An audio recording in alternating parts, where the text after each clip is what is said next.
Okay, so let's try this again. Watching myself, Spunky Cola Arena demo. This is going to be a little bit spark gameplay and commentary. I open Spunky Cola Arena every single time by running here, clearing out the slim bots in the right lane, and coming to the left lane and doing the same. With Money Magnet, clearing out the slim bot and the shady bot. You'll have enough right off the first wave to get the jump pad onto the circle in the middle.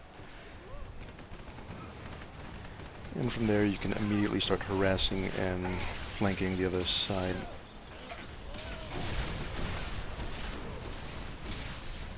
Sometimes easier said than done.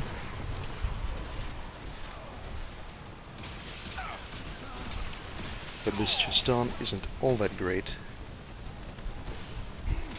And he can't come up to attack me because he knows that if he does, I'll just grapple him and throw him into my turret. So he jumps down after he gets shot enough times, and I'm free to rain fire down upon him. Sergeant Cuddles comes up to my right and helps out, but I get the first kill. And then chase down this Megabath. And I quickly get a second kill.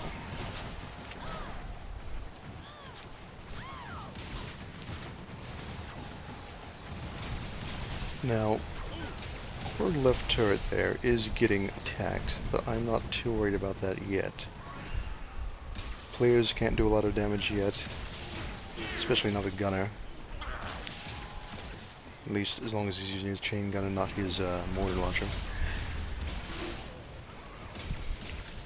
And we don't have the Fujis to worry about just yet. I do clear them out though, but what I'm really worried about is getting down their turret. But first, time to take out the trash.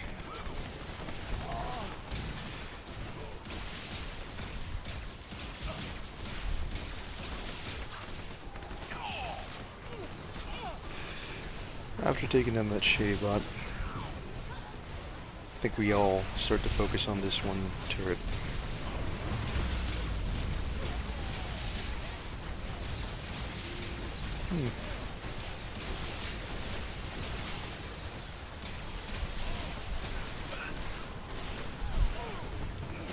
Yeah, derp flash.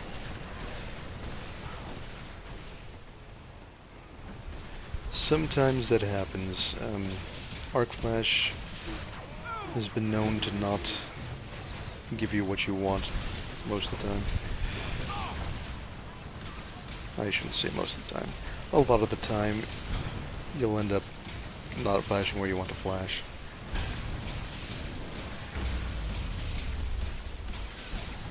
I'm sure it's my fault that I hit the ceiling there, but in any case, their turret goes down.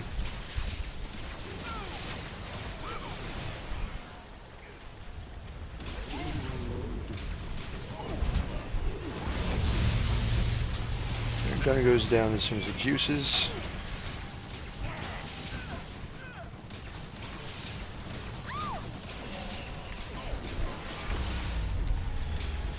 Now I hate this first Fuji. A lot of the time I like to just juice it and push that lane back so that I don't have to worry about it during the Annihilator fight. But in this case I have no such luxury. Our Gunner has all magnet, I find. And I do not like that, especially because this gunner is not very good, and he spends a lot of the game either AFK or disconnected for one reason or another. He does come back and finish the game eventually when he does disconnect some point a few minutes from now, but I do not like all magnet because things like that happen. People who should not have it, have it.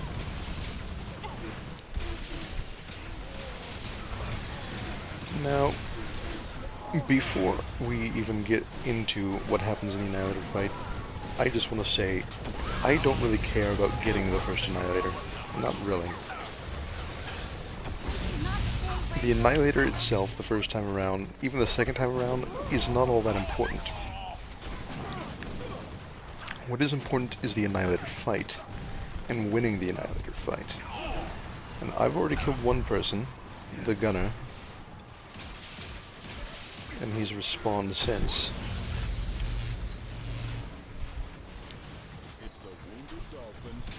But I'm gonna do it again. And I'm pretty sure that after I level up, I can get in there and take care of their Leo as well.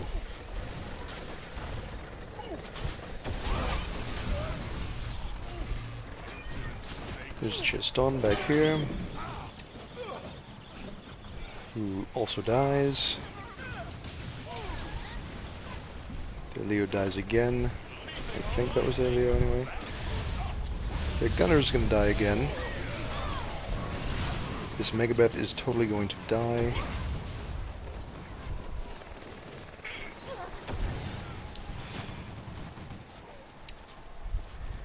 And I'm not sure if we get any more.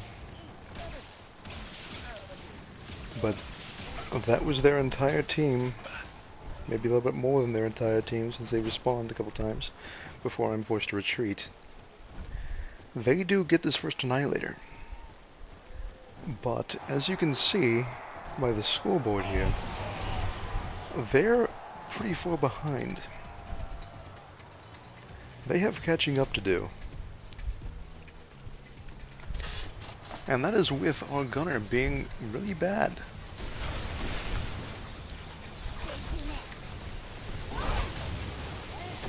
After the Annihilator fight, I kill their Megabeth once again. That first Annihilator fight turns out to have been utterly irrelevant to their performance in this game.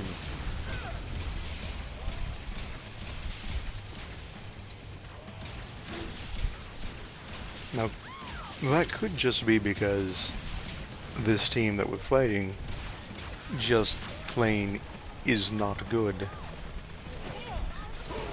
It's pretty obvious that they're fairly uncoordinated. For example, that Chiston ran ahead alone without checking to see if he was supported by their Leo. And there goes our Gunner, by the way. And I was able to kill both of them while they were separated in just that short time. And if their Leo had been able to call for help over Mumble or TeamSpeak or whatever, things probably would have turned out a little bit differently.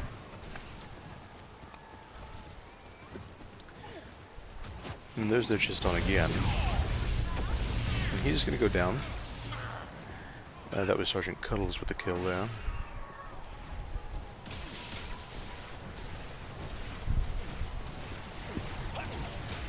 And already their lanes are pushed back to, you know, safe distance.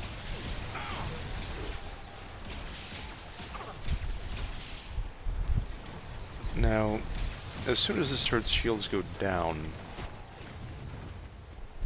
it becomes a fairly trivial task to destroy it. Except for the fact that I have this support on me. I get the hell out of there for now, but I will definitely want to go back there and destroy that turret as soon as possible. Because once you get the momentum of destroying those turrets, it becomes ridiculously easy on Spunky Call Arena to flank and backdoor. It is almost to the point where I feel that it's almost too difficult to come back from losing your turrets on this map. You can do it, but only if you've taken out the other side's turrets beforehand, or really soon after they've taken out yours. But once you get the momentum going on this map, it's really, really hard to come back. Now, Sergeant Cuddles has Jumpy Spunky and probably has some skill regen speed to benefit his fly. Um, I don't know if you'll be seeing the chat here in the demo replay, but people cry about that a lot. I've fought against Sergeant Cuddles myself in the past, and it isn't fun. I'll put it like that. The Assault Fly skill is... I don't want to call it broken. I think its implementation at the point is a little bit overpowered. I think they could do something to make it a little bit more fair, but as it stands right now, Fly lets him basically destroy everyone.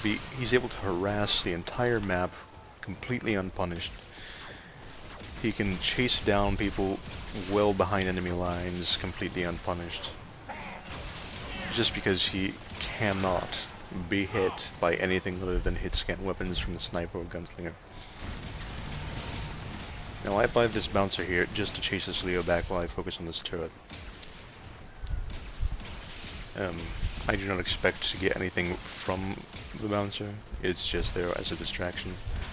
And I have a ridiculous amount of money anyway, so I'm not gonna miss it.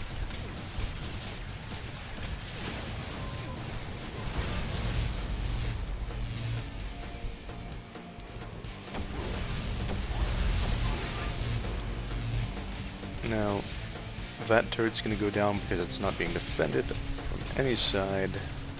The Annihilator is ready, but I just don't care.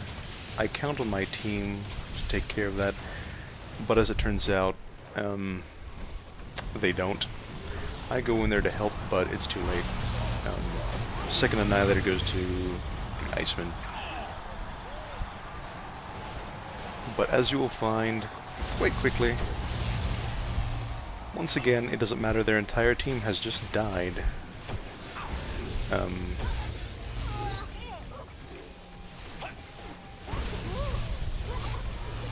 And I believe this is where I unfortunately die the first time, because I have Inspire, but that Megabeth was actually killed by a bot, and not me, and I did not get the kill for it.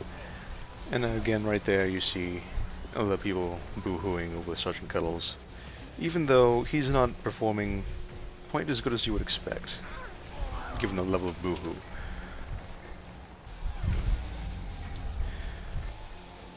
He asks why they're not complaining about me, and I say, yeah. It is kind of ridiculous that they're complaining about him when I'm the one that is basically demolishing their entire team.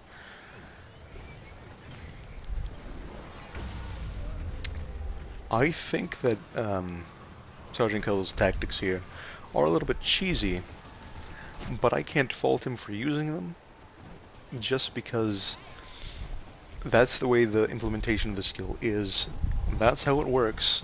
I can't blame him for using the skill the way it works.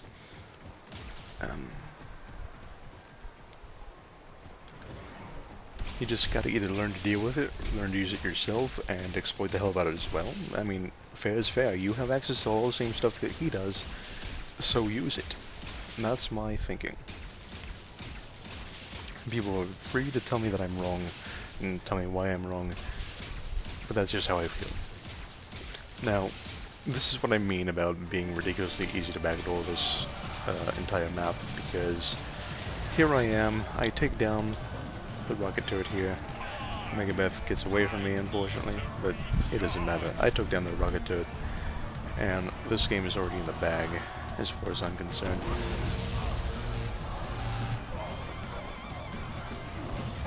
Megabeth kicks me away, and that saves my life.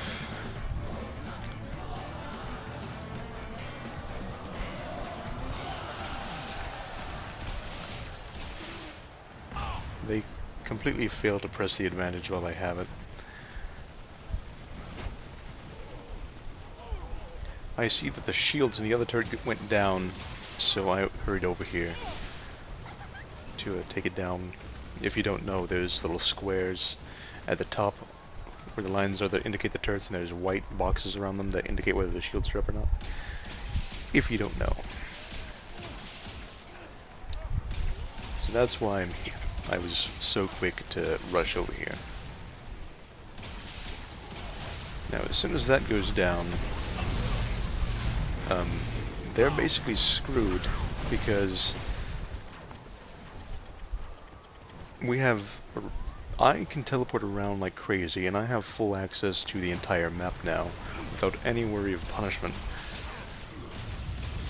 And as soon as the bots are cleared and hit that money ball, tapping it is trivial for me. It's also trivial for Assault if he has Jumpy Spunky, which he does. But these guys here are going to not kill me, but push me back. I would have liked, at this point in the game, to be pushing straight into the lane without having to square Jackpot, but since someone bought it, I figured to stick with it. Now, bouncers at this point of the game, definitely buy them, just because they'll distract people while you're tapping the money ball, and since both turrets are down, they can't hide. At least not completely safely. I think their only characters that have a stun right here are Megabeth and the Gunner. And they're not using them. At least not against the bouncer. And there's the game. No annihilators, and we win. Nicely done, Hutch.